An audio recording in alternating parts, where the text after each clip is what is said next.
샬롬, 좋은 아침입니다. 오늘도 하나님의 샬롬이 여러분에게 있기를 축복합니다.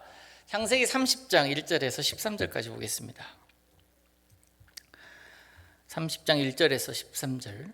라헬이 자기가 야곱에게서 아들을 낳지 못함을 보고 그의 언니를 시기하여 야곱에게 이르되 내게 자식을 낳게 하라. 그렇지 아니하면 내가 죽겠노라. 야곱이 라헬에게 성을 내어 이르되 그대를 임신하지 못하게 하시는 이는 하나님이시니 내가 하나님을 대신하겠느냐.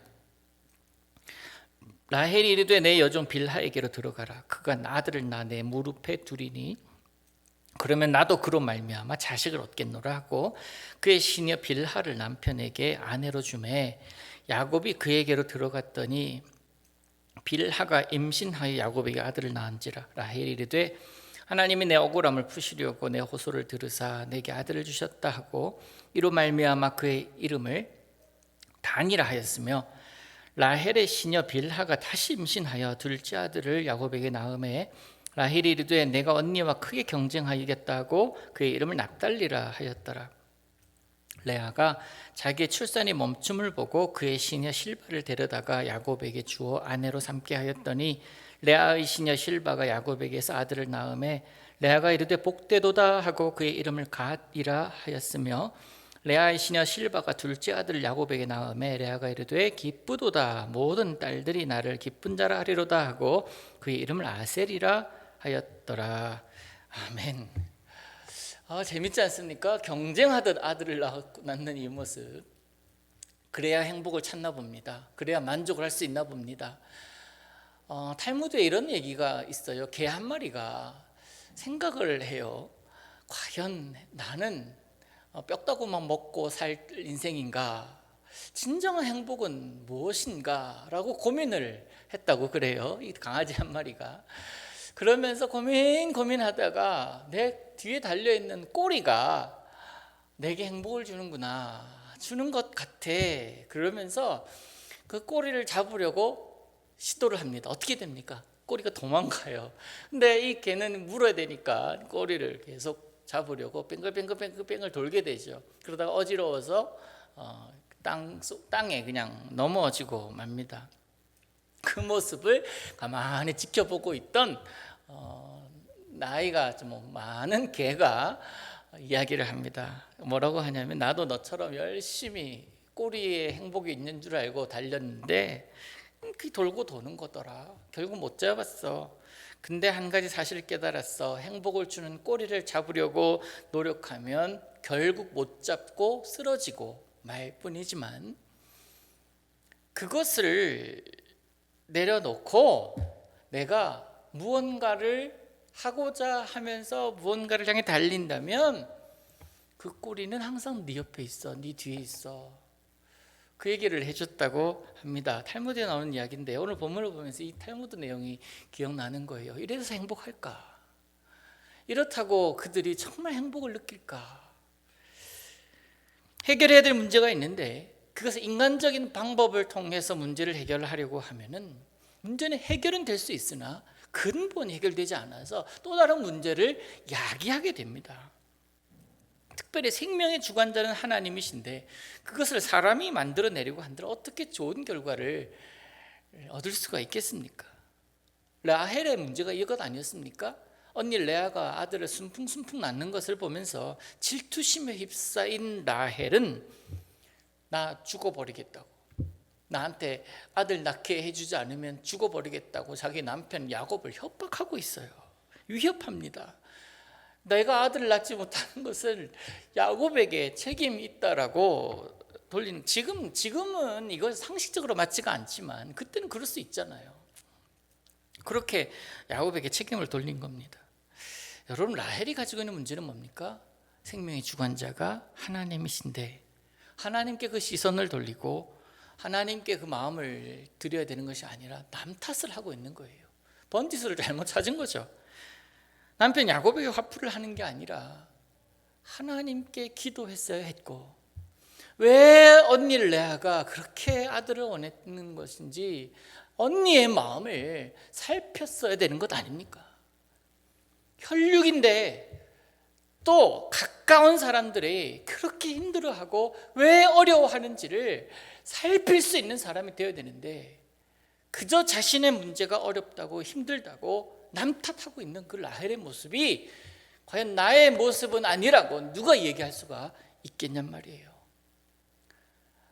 제가 감수성이 예민한 사람 아니고 깊이 생각하고 묵상한 사람 아니지만, 말씀을 읽다 보면 분통 터질 때가 있고요. 근데 그 분통 터짐이 네 모습이야 하시는 하나님의 말씀, 하나님의 음성을 들을 때가 자주는 아니라고 종종 있습니다.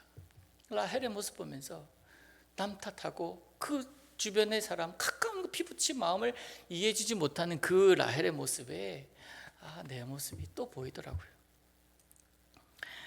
마음을 다스리지 못한 라헬은 시니어를 남편에게 들여보내는 어이없는 짓을 합니다. 어이가 없어요. 그래서 얻은 아들이 단과 납달리입니다. 언니와 경쟁하듯 상황 속에서 그런 상황 속에서 잠시나마의 위안을 얻지만 그 위로가 오래 갑니까? 그렇지 않거든요. 참 어이없는 모습이고, 이 경쟁은 참 불안한 상황입니다. 욕심과 경쟁으로 인한 불안은 그림자처럼 그들을 따라다니겠지요. 레아는 또 어떻게 합니까? 라헬이 시녀를 통해 두 아들을 얻는 것을 보면서 나도 시녀 있는데 야곱에게 들여보내는 거예요. 야곱이 무슨 죄가 있어요? 그래서 또 아들을 얻게 되죠. 복되도다 하는 뜻의 갓, 기쁘다 하는 뜻의 아셀, 그렇게 아들을 또 얻게 됩니다. 여러분, 이것이 경쟁의 끝입니까? 이것으로 인해서 그들은 만족했습니까? 만족이 될까요? 이 정도면 이제 나는 행복한 사람이야, 그런 생각을 했을까요? 사람의 욕망은 끝이 없습니다. 그렇다고 하잖아요. 돈이 아무리 많은 사람은 우주 공간을 다 채워도 그 또 다른 우주를 찾는데요. 욕심이란 끝이 없어요. 생각해보면 두 사람이 경쟁을 하면 한 사람이 만족하면 한 사람은 불만족하게 되어 있잖아요. 그래서 그것을 이기기 위해서 또 다른 노력을 하게 됩니다. 한 사람이 힘들어하면 경쟁 상대는 표정 관리합니다. 이 얼마나 악한 모습입니까? 무엇 때문에 질투하는지, 왜 질투하고 있는지, 누구를 질투하고 있는지 생각해 볼 필요가 있습니다. 그리고 난 이후에 그 문제, 그 질투의 이유가 합당하다면 질투해야죠. 그죠? 합당하면 질투해야죠. 그러나 합당하지 않으면 멈춰야 됩니다. 내가 손해보는 것 같은 결론이라 할지라도 그것이 주님 보시기에도 합당하지 않은 것 같으면 멈춰야 돼요. 그런데 그 멈추기가 쉽지가 않습니다. 내가 지는 것 같거든요. 내가 손해보는 것 같거든요. 그러나 그리스도인은, 예수 믿는 사람은 지는 것이 하나님의 뜻이기에 하나님의 뜻을 선택하는 사람입니다. 아까 서두에서 꼬리에 행복이 있는 것으로 판단하고 꼬리를 물기 위해 돌고 돈 개, 그 행복은 나와 늘 함께 있어요. 늘 자기의 한 몸이 되어 있어요. 꼬리는 내 몸 아닙니까? 함께 있습니다. 그렇게 함께 행복 그냥 누리면 되는 것인데 괜히 그거 잡으려다가 어지러워서 쓰러지고, 얼마나 어리석습니까? 그게 내 모습이 아닌지 돌아보자라는 거예요. 내가 무엇을 쫓고 있는지를 정확하게 안다면 그 개처럼 어지러워서 쓰러지지는 않을 것 아닙니까? 우리의 행복은 주님으로 인함입니다. 오늘도 바라는 바가, 그리고 원하는 바가 하나님의 뜻에 합당하기를 원합니다. 참 좋은 사람으로, 하나님 보시기에 참 좋은 내 사람이구나 하는 그런 모습으로 오늘 살아가시기를 우리 주님 이름으로 축복합니다. 기도합니다. 하늘에 계신 우리 아버지여, 이름이 거룩히 여김을 받으시오며 나라의 임하옵시며 뜻이 하늘에서 이룬 것 같이 땅에서도 이루어지이다.